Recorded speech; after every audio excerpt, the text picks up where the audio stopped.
The Bible is the single most important book that has ever been written. The creator of the universe gave us a playbook on how to live in his universe and the laws that govern it. On this podcast, we will explore what the Bible says on money, success, business, leadership, influence, relationships, and any other area that we discover may help us in business. So join us to discover the amazing wisdom of the Bible and how we can use it to grow our business and to improve our life.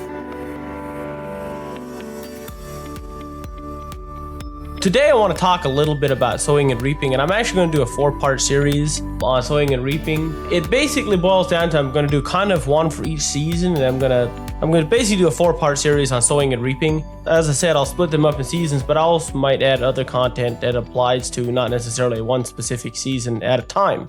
So we're going to start with spring. In the Bible, it talked about the parable of the sower. So the sower went out to sow, and it says some seed fell by the wayside. We'll not talk too much about that, but I'm just going to talk a little bit about what the Bible talks about as far as sowing and kind of in our own businesses, how we can apply. I think it's just a very simple principle of sowing and reaping. Within the principle of sowing and reaping, there's like 4 distinct areas.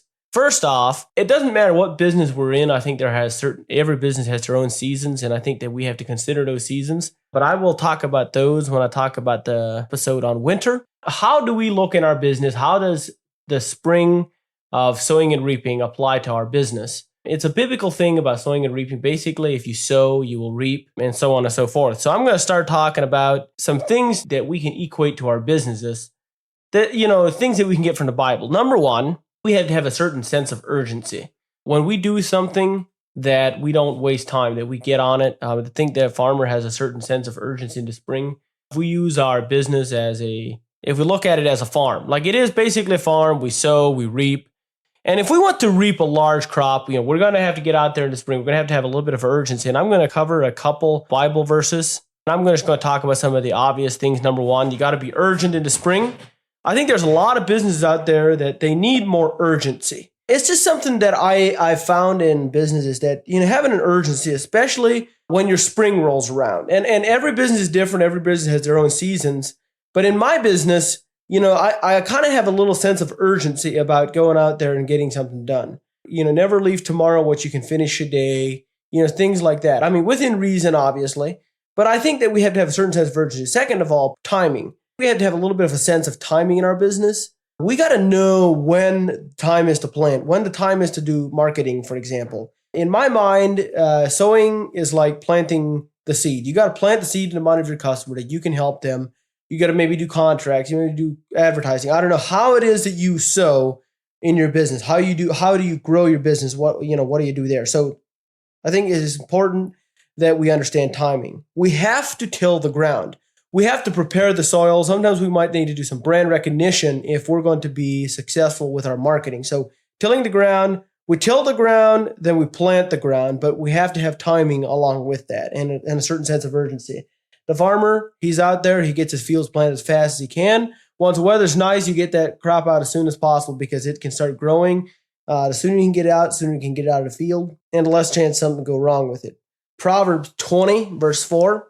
It says, "The sluggard will not plow by reason of the cold, therefore shall he beg in harvest and have nothing." I think we have to have a little sense of urgency. We go out when it ain't comfortable. Sometimes we got to get out there, and even in spite of the difficulty, we figure out how to go out there and we plow. Okay, so the sluggard will not plow by the reason of the cold, therefore shall he beg in harvest and have nothing. I think that we have to have kind of the same mindset, that we will go out and do things. It doesn't matter. We will not allow an excuse. We will not allow small things to stop us. We will figure out how to push on through and we'll get things done. Number 2, it says 2 Corinthians 9, verse 6. It says, "But this I say, he which soweth sparingly shall reap also sparingly, but he that soweth bountifully shall reap also bountifully." If we want to have a large crop, we want to have a very successful harvest, we need to plant as much ground as we can. We need to do as much marketing as we can. I don't know, in our business, I think that whatever we're doing for sowing in our business, whatever that may be, that we put our absolute best into it. And when we know when our spring is, when we know when the time is for marketing, and you know what, for some people it is year round, like they live in all 4 seasons year round. But most businesses do not have a year round season. Everybody's different. And I know in my business, obviously, my business basically follows the seasons. I mean, winter's is basically the same for me as it is for a farmer. I don't really work as much in the winter. That's a different story. So we'll talk a little bit more about the winter in an upcoming episode. So I think it's really important that we look at our business and say, you know what? If I want to reap much, how can I sow a lot? I think it's just something we need to look at. Number 3, another verse I want to read is Psalms 126, verse 5 and 6. It says, they that sow in tears shall reap in joy. He that goeth forth and weepeth, bearing precious seed, shall doubtless come again with rejoicing, bringing his sheaves with him. We have to suffer the pain of getting the seed out. We have to suffer the pain of getting the seed out. Not only do we have to suffer that pain, we also have to have the patience of waiting on the crop to come in. I think it's just really important that we look at it in the entirety. One more verse that I want to talk about is in Ecclesiastes 11, verse 4. Okay, actually, let's start with verse 1. It says, cast thy bread upon the waters, for thou shalt find it after many days. Well, this is one thing for sure. If you don't plant the seed, you're for sure not going to get a crop. So cast thy bread upon the waters, for thou shalt find it after many days. Then let's jump down to verse 4. It says, he that observeth the wind shall not sow, and he that regardeth the cloud shall not reap. We cannot say in the spring, you know what? I think I'm going to have a really rainy year. Oh, I think this year is going to be dry. I'm not even going to bother to plant. We also can't say, you know what? I think there's going to be a huge hailstorm, and my crop's going to get all beat down. The fact of the matter is, it doesn't matter. There's always going to be outside circumstances. It doesn't matter what we do as far as sowing and reaping comes. In our business, there's always going to be outside circumstances, things that are outside of our control. We cannot control what happens to us always, but we control how we handle what happens to us. Okay, it says, he that observeth the wind shall not sow, and he that regardeth the cloud shall not reap. As thou knowest not what is the way of the Spirit, nor how the bones do grow in the womb of her that is with child, even so thou knowest not the works of God who maketh all. In the morning sow thy seed, and in the evening withhold not the hand. For thou knowest not whether shall prosper either this or that, or whether they both shall be alike good. And you know what? That's a fact.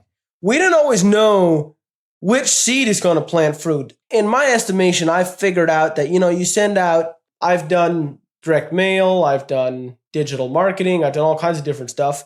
And I found that sometimes, you send out marketing and you just flat out don't know which kind of marketing is going to be successful. I think it's just really important that we try multiple options and we keep that seed sowing. I just think it's really important to kind of think along those terms that we have multiple things going out, and because we don't know what is going to bring in the fruit. So that's just something I was thinking about. And this is just want to talk about spring. First off, to summarize real fast, if you want to be successful with a business, number one, we need to have a little bit of urgency in our business. Like in the spring, the farmer, he says, you know what? I got to get my seed out before it's too late. Number two, that I think is really important when it comes to spring. Number 2 is plant. You have to plant. We have to figure out what the planting is. We've got to plant.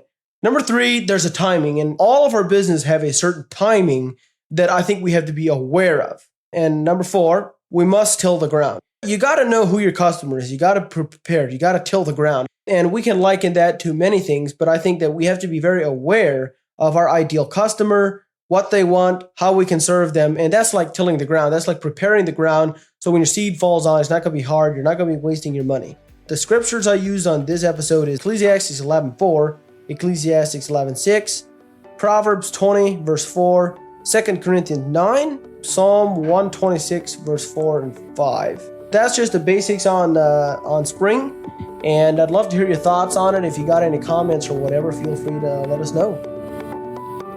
If you have enjoyed this podcast, please rate and review us.